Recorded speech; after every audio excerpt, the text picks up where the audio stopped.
and welcome to Feminist Utopia, a podcast that explores what a world would look like if there were no gender roles, where women and men are equally valued and respected in society. My name is Benita Malone, and my friend and co-founder Debbie Williams and I invite you to join us to challenge misogyny and look beyond the daily crises to envision a better future. Because if you can't dream it, you can't achieve it. And speaking of dreaming, I want to open today with how beyond happy I am by the number of women running for the presidential nomination of the Democratic Party.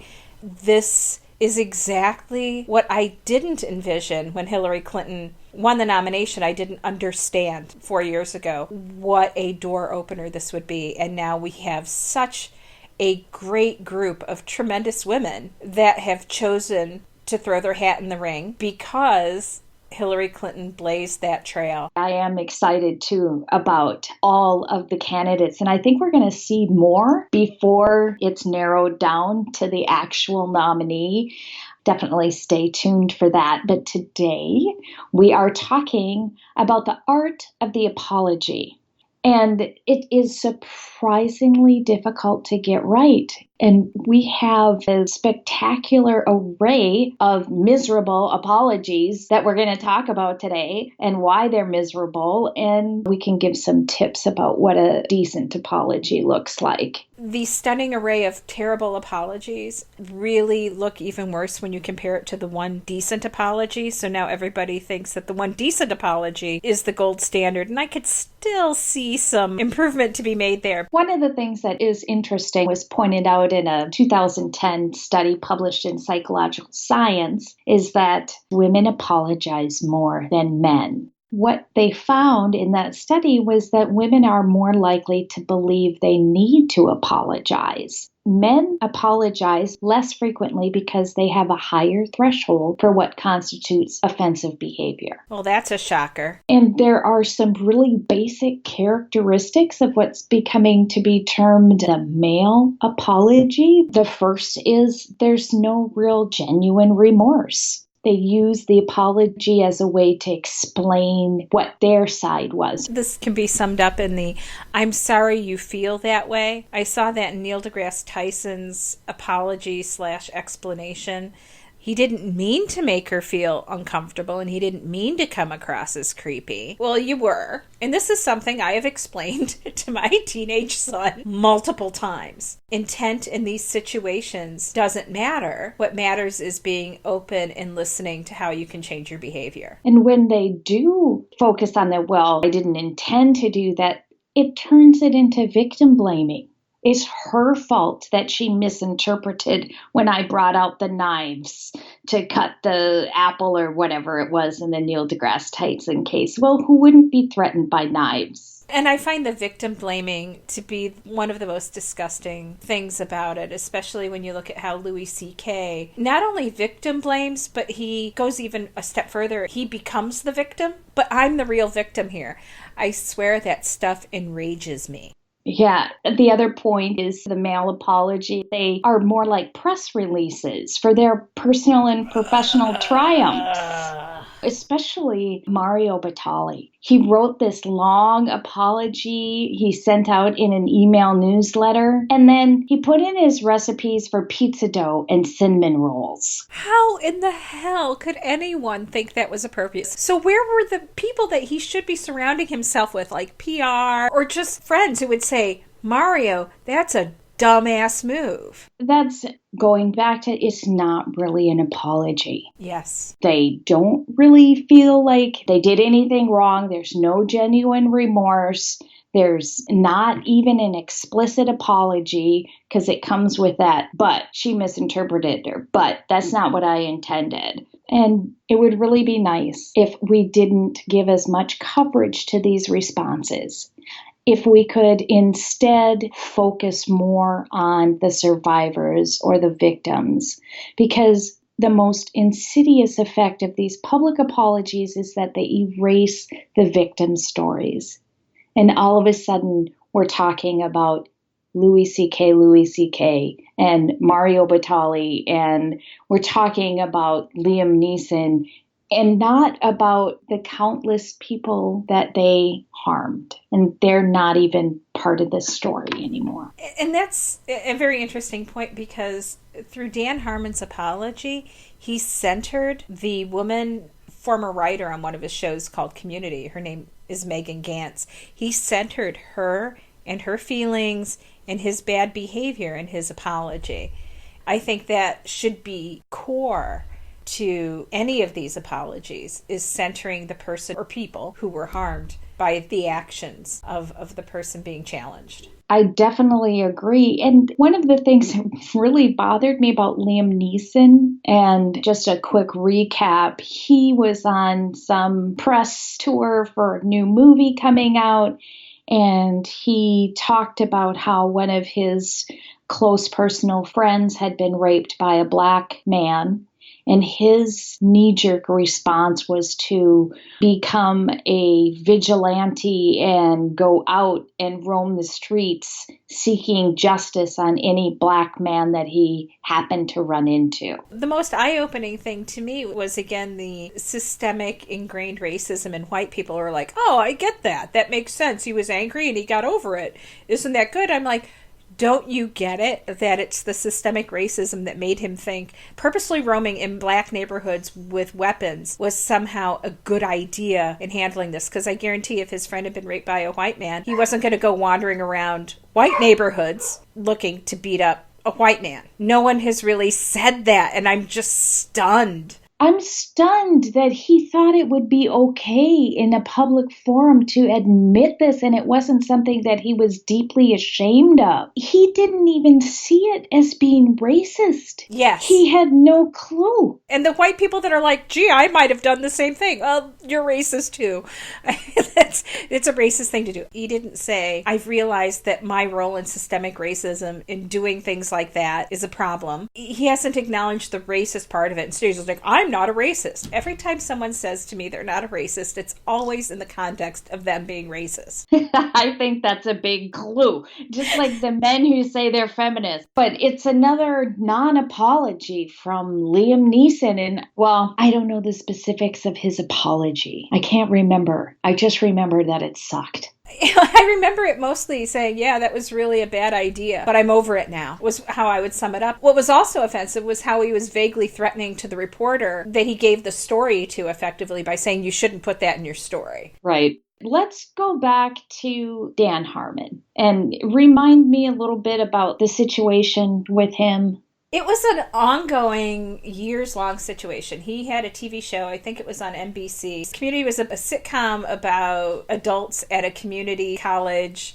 So Megan Gantz was one of the writers, and writers in Hollywood are kind of the lower-tier people on the shows. But Dan Harmon, who was the showrunner, developed a crush on one of the writers. At the time, Dan Harmon had a live-in girlfriend that he'd been with for years. One of his closing title pictures was animated picture with his girlfriend. He was open and upfront that he was in a relationship, and he developed this crush on Megan. And she had told him in many different ways, repeatedly, you focusing on me is a problem. Don't do it. It makes me uncomfortable. But Dan Harmon, in his apology, said he didn't want to hear it. He said specifically there was no profit in me listening to her, meaning he wasn't going to get what he wanted, and he felt entitled. And this is all from his apology, where he says that. He ended up breaking up with his girlfriend, and he thought, now I can tell Megan I love her. And after she rejected him that time, he went out of his way to punish her for it, making her doubt herself and her talent and making community an untenable place for her to work.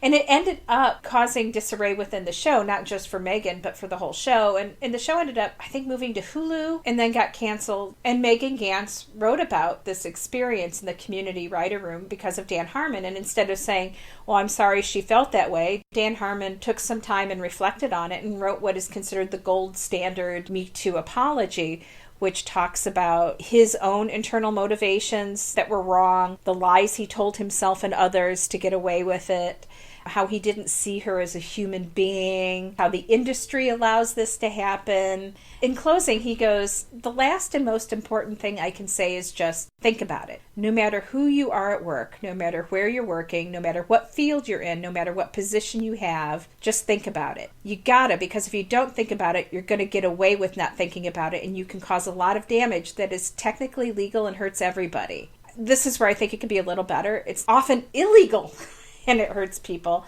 Right. But then that goes to the Aziz Ansari situation, and everybody's like, well, he just had a bad date. He took her hand and put it back on his penis more than 5 times. She didn't want to touch his penis. And he wasn't going to take no for an answer. He didn't rape her, but he thought this is how you're supposed to date. And Aziz Ansari likes to present himself as a feminist. He calls himself a feminist. Another one. Mm-hmm. I swear, every time a guy calls himself a feminist, I side-eye the ever-living hell out of them. As Samantha Bee said, if you're going to call yourself a feminist, you should fuck like a feminist. When you keep rejecting the message that you're being told, that's a problem. And we can get into the whole, well, why didn't she just say no? Why didn't she just use her words? Well, guess what? If you're alone in a movie star or a TV star's apartment, do you really think it's safe to say no? Or are you going to try and nice your way out of a situation? I don't care if he's a movie star or someone that you're on a first date with. You nice your way out of every situation because we're vulnerable, incredibly vulnerable. Yes. And a lot of people jump to Aziz Ansari's defense saying, well, it wasn't illegal. And I'm like, I completely agree it wasn't illegal. But he wasn't fucking like a feminist. And if you're offended by the F word, too bad. But in this case, I think it kind of applies. Right. But what it forced people to do, and I had talks with male friends of mine who were bothered by the Aziz Ansari story most of all, because it applied to them more than Harvey Weinstein actually raping Hollywood starlets. Right. This was something that they had done. And they were like, but I don't think there's anything wrong with that. As Dan Harmon said, you have to think about it. In Dan Harmon's apology, he said, and if she, meaning Megan Gantz, hadn't mentioned something on Twitter, I would have continued to not have to think about it. Although I did walk around with my stomach in knots about it, but I wouldn't have to talk about it or think about how I could be different. And I think that the Aziz Ansari story is more illustrative. And he did come out with an apology recently, like he's talked about it with his friends. It was along the lines still of, I'm sorry she felt that way. Yeah, it comes back to men don't have the same standards for what is acceptable behavior. They just feel like they shouldn't have to have any consequences for their action. Louis C.K. is a perfect example of that. Louis C.K. has studiously avoided discussing the actual damage he caused to multiple female comics and their careers. All the while saying that he was a feminist. So, guys, if you're listening and you want to call yourselves feminists, please don't do it around me. I'm going to look at you like you're a potential predator. It's just creepy. And what's interesting is Louis C.K. especially exemplifies the I'm a victim thing. When he did his stand-up routine and the one woman heckled him and he's like, I've lost everything. I lost millions of dollars in contracts and all this other stuff. I'm like, dude, you're still on stage.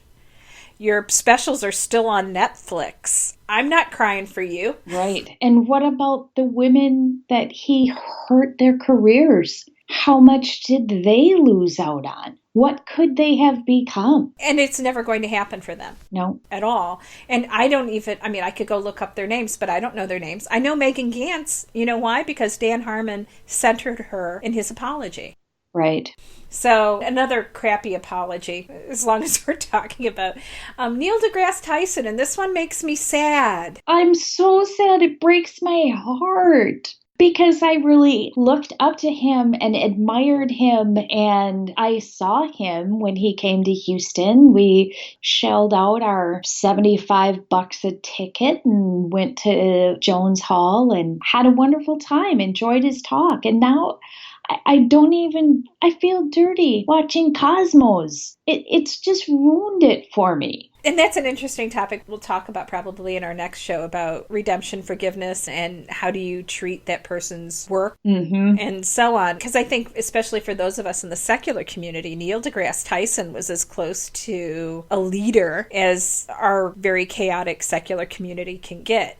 Right. And his was it's very interesting. Tyson never disputed any of the details with the production assistant, I think was her title, from Cosmos, that made the allegations about what happened in his apartment. Mm-hmm. He disputed the meaning. Right. It was her fault because she misinterpreted. And he closed with the "I'm a victim" thing, which he says, "This brings us back to the value of an independent investigation, which Fox, National Geographic announced they will conduct. I will welcome this. Accusations can damage a reputation and a marriage, sometimes irreversibly. I see myself as a loving husband and as a public servant, a scientist and educator who serves at the will of the public. I am grateful for the support I've received from those who continue to respect and value me and my work." Clearly, he doesn't respect and value the people that are saying, "Hey, dude, that was creepy." Right. When you said that, "Hey, dude, that was creepy," my brain immediately went back to Rebecca Watson. Yes. An elevator gate, and her crime that she has not come back from is accusing a guy in an elevator who asked her out as being creepy. It was late at night in an enclosed space. She was trapped and he's coming on to her.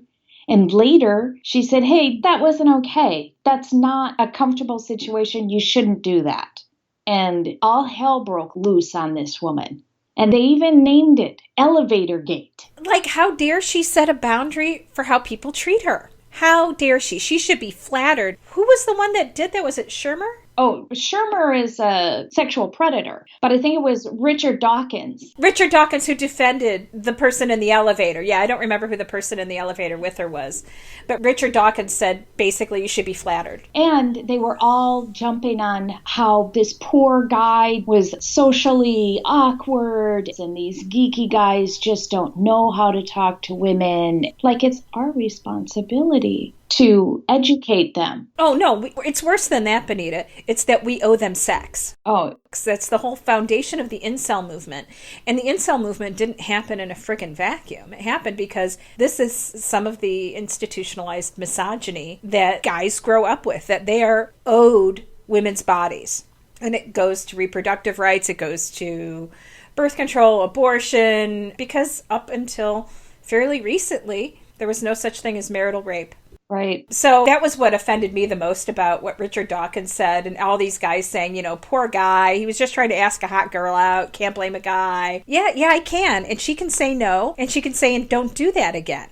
Yeah, and she has a right to stand up for herself in self-defense. Yes. But it does come back to this whole thing that guys have a different standard of behavior. They don't think that they're doing things wrong when they really are. And yes. I don't want to generalize to all men. I do.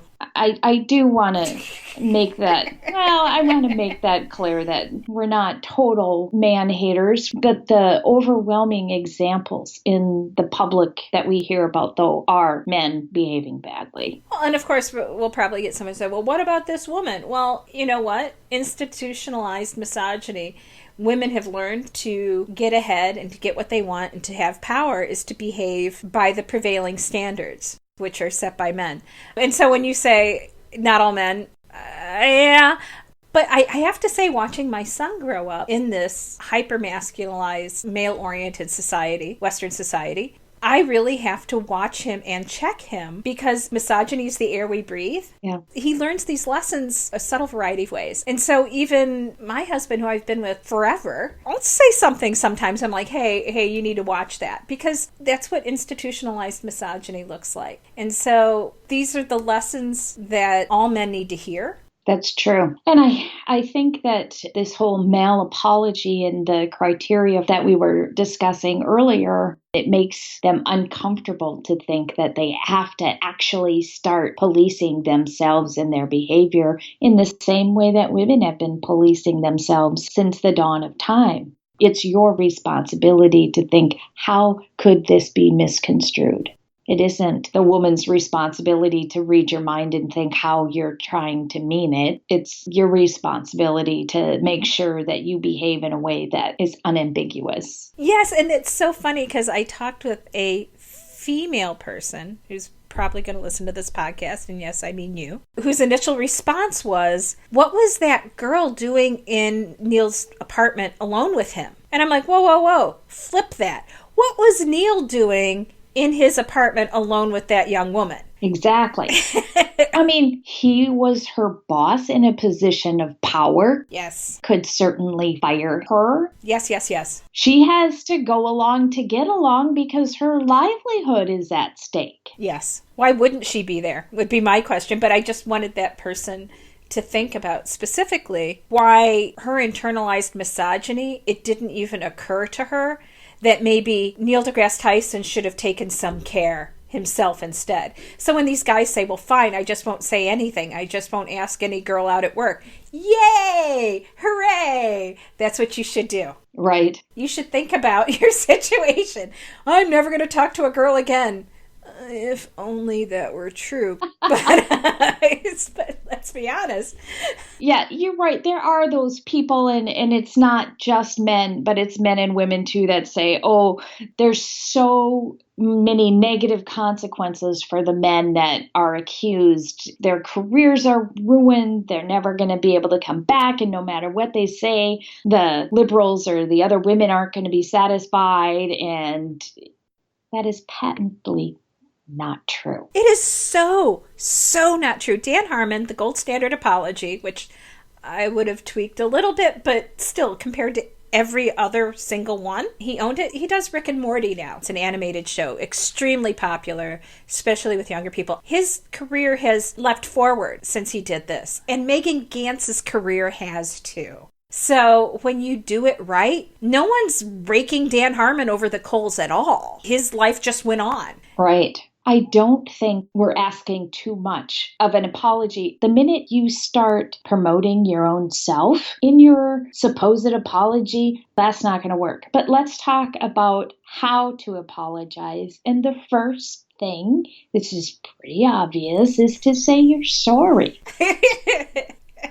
How often do we hear the word sorry? Well, I've heard a lot of, I'm sorry she felt that way. And that stuff coming from anybody just makes me feel stabby. They'd have been better off keeping their mouths shut. Right. If it's not going to be sincere, keep your mouth shut. That's the other thing. Don't say you're sorry if you don't think you have anything to apologize for. And I really do think that it's important to actually use the words, I am sorry. And the key thing is for what I have done. I am sorry, but I don't really think I did anything wrong. Right. It is important also to acknowledge if it's a pattern of wrongdoing. Yes. You know, like Dan Harmon didn't say, oh, I'm sorry for the one time. He was like, I recognize that this was a pattern of behavior. And when it's time to make amends, apologize to everyone you've hurt, not just the single person who called you out on it. Dan Harmon did that specifically. He apologized to his ex-girlfriend. He apologized to everybody that worked on Community, saying that his behavior helped ruin that show and that show's lifespan. He apologized to Megan, of course, too, but he apologized to everyone. And Liam Neeson certainly didn't. And Neal deGrasse Tyson certainly didn't. Yeah, the other thing is, don't make excuses. Yes. We are responsible for the way we treat other people. We're responsible for our own behavior. And when you make an apology, you need to acknowledge that. And the other thing that you need to do is ask for forgiveness. Yes. When Mario Batali put in that recipe for cinnamon rolls, it wasn't an act. He should have been saying, I'm sorry, not, buy my books and read my recipes. It's just ridiculous. True. Also, a true apology needs to be backed up by corrective action.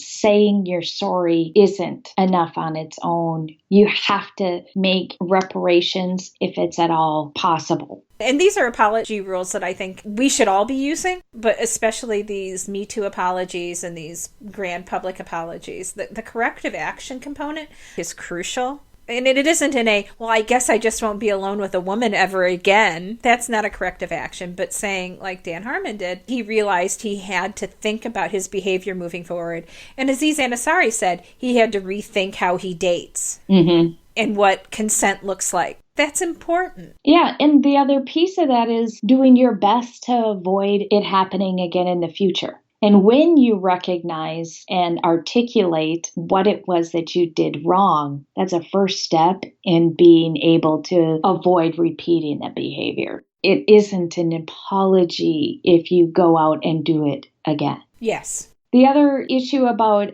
apology is keeping the focus on you and your actions and not on how the other person responded. Oh, yes. Well, I didn't intend for it to come across that way. Let's step that back and say, I did a shitty thing. When people have had to apologize to me, and when I've had to apologize to people, that is the hardest thing to do. Because especially if you try to do it too soon before you've stopped yourself and thought about it, you're still going to be focused on why you did what you did.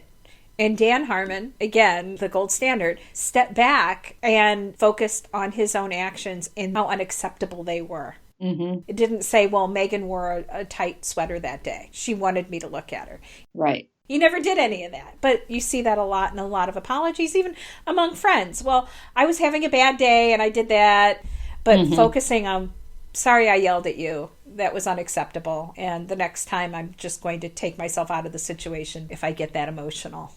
But I think that's something that has been missing from all these public apologies. Like Liam Neeson is focusing on this mythical black rapist is somehow as an excuse for him wandering around looking to beat up any black guy. And I don't think that he recognizes how much harder he's making life for your average black person. Yes. He's negating their right to exist, regardless of how they behave. Yes. By virtue of their skin color, they're guilty. I think his whole apology could be summarized as, I'm sorry, but I was really emotional. I don't care. Being emotional doesn't give you the right to go out and beat up black people. What the hell? And if you would have asked his friend that got raped, do you think she would have said, oh, yes, what I want you to do is go out and randomly attack any black person you see on the street? Now, he can't say that he was doing it for her. Right. Well, we can get into the whole white men own white women, and that's a whole nother topic. Like even when you get into Emmett Till and his murderers, it was allegedly because Emmett Till hit on a white woman and her husband was one of the people who murdered Emmett Till. But the fact is, this guy beat the crap out of his wife on a fairly regular basis, was abusive as hell. But how dare a black man look at his property? And with Liam Neeson, how dare a black man touch a white woman? Right. Oh, that Liam Neeson stuff's just chapping my ass so bad. I agree. But the other thing that I really struggle with is this issue of forgiveness. Yes. And I think that next time we'll talk about forgiveness. What do you do when you can't forgive? Can I never watch a movie with Liam Neeson in it again? Do I really have to quit watching Cosmos? We'll explore that in depth the next episode. We really hope that you will join us for that. My action item for myself this week, you can join me in this, is two things. One, I'm not going to apologize if I don't mean it. I'm not going to say, I'm sorry, but I need to tell you how I feel. None of that. I'm not devaluing the word sorry. And two, I'm going to say it when I really need to. So that's my action item today, is to mean it when I say I'm sorry and to say I'm sorry less, all at the same time. I grew up in a house with my dad saying it is easier to ask for forgiveness than permission. And fortunately, I find myself doing that. And sometimes my husband calls me out on it. So, case in point example. And this is embarrassing. Girlfriend's birthday party. We met at a venue. I brought the cake and I brought the knife. And Aki has a knife that I bought for him for Christmas that is very cool. It's a sushi knife. It has its own case. And it's a hard case and it's got the molded foam. It was so easy for me to pull and bring that knife because it was already in a case. I knew it was sharp. I brought the knife to cut my girlfriend's cake. And I got back and I'm unpacking what I brought. And he's like, "You took my sushi knife to cut the cake?" Oh, and you didn't even ask? I did not ask because it's easier to ask for forgiveness than permission. And I did ask for forgiveness. So my action item is to do that thinking before I act. The thought crossed my mind, I should probably take a different knife, but it was quick and easy and I can explain my behavior, but it was wrong. So I need to get out of that. It's easier to ask for forgiveness than permission, because when you are saying that, then you're negating the apology because you don't really mean it because you knew it was wrong before you started. So that's my action item. Oh, there's all sorts of action items. You can pick and choose depending on what you need to work on. Isn't that awesome? Yeah, here's another action item. How about checking out our website at feministutopia.net? And you can follow us on Twitter and support the show by telling your friends about us. And thank you so much for joining us. And I look forward to discussing forgiveness with you and Benita next week. Thank you so much. Thank you. Bye. Bye.